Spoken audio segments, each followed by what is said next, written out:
So I'm going to play a clip from an excellent caller who pretty much breaks down the timeline of how we got to where we are re-migrants and migrant boats and all the rest of it. Take a listen. Rose, good afternoon to you. You've called in to talk about the issue of immigration.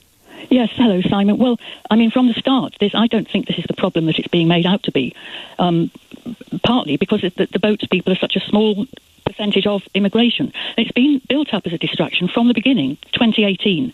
It's like an intentional process that's been going on. The Tories got rid of the safe and legal routes. Thus, asylum seekers became very visible as they arrive on boats, which provided the Tories with a supply of scapegoats to distract the country from its own ongoing destruction by their shrink the state policy. Meanwhile, the right-wing media kept banging on about them on an almost daily basis. The Tories then put the scapegoats into hotels, stopped processing claims, so the numbers piled up more visibly. The right-wing media carried on alerting attention to the scapegoats on a daily basis, and Farage reaps the reward. Starmer gets into power, and he's stuck with it. I mean, the story, it's been assiduously contributed to by Starmer and the right-wing media, obviously. It's now regarded as our biggest problem, which it clearly isn't. And then you get people like Jenrick saying these people who are coming in, their culture makes them a threat to women.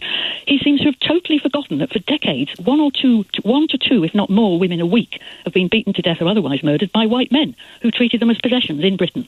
So there's so much nonsense talked about it, Simon.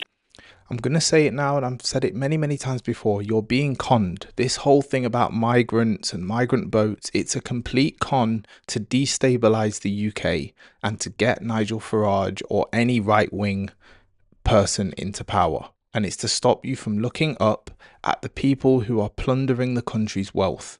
That's the reason. There's no other reason. The migrants are a tiny percentage of the people that are coming over. Yes, it is a real problem, but it shouldn't be in the top 5 or top 10 of problems. It's such a small number of people that it's really not the big issue it's being made out to be. You are being conned and you are being manipulated if you support reform and if you support all of this deportation rubbish, so that you don't get mad at the real cause of the reasons why you are not doing as well financially as you wish you were or you should be. It's the same strategy used by populists and fascists for decades in numerous places around the world, and it's being reused and recycled for the UK.